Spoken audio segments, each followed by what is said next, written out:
আজকে আমি আবার বানাইতেছি চিতই পিঠা। আপনাদের ভাইয়ার এটা অনেক পছন্দ, তো বিকেলে চায়ের সাথে এই পিঠাটা খাবে।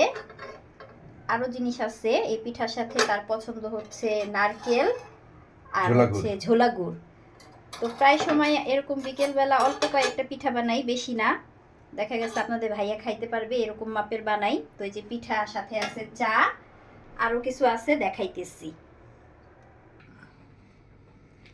এই দেখেন আপনাদের ভাইয়া কি খাইতেছে। এই হচ্ছে এই যে ঝোলা গুড়ের ভিতরে একটু নারকেল দিতে হবে। কিভাবে খাইতে হয় দেখেন। বরিশাল স্টাইল আর কি। আমি ছোটবেলায় এগুলার মধ্যেই এটা হচ্ছে খেজুরের রসের জাল দেওয়া গুড়।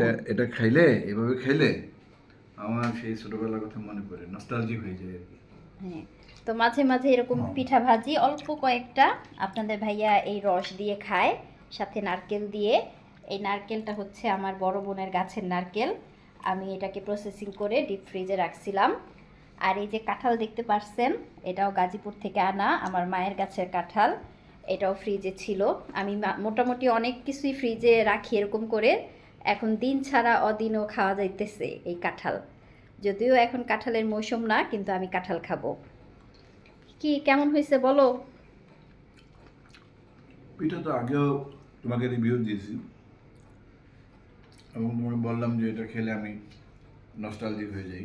একদম গাছের রসের হচ্ছে ঝোলা গুড়, গাছের নারকেল। আমি এক জায়গায় একটা অরিজিনাল রস পাইছিলাম।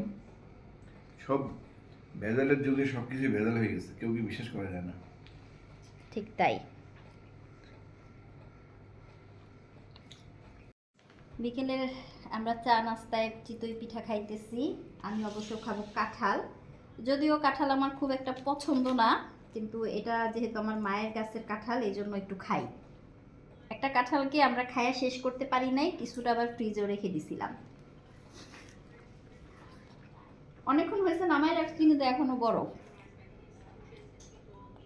এটা আবার আগে দাও, এটা একটু গরম পড়লে তবে খাবো। গরম পড়লে খাবো।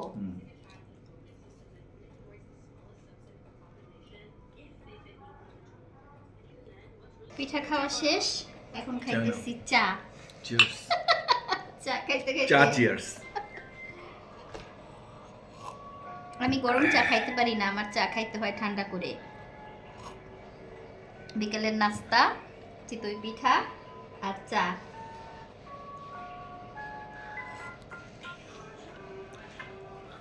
চিতই পিঠা আমি খেয়েছি, ও খেয়েছে ভাতটা, ভাত ভেতো বাঙালি ভাত খাইছে।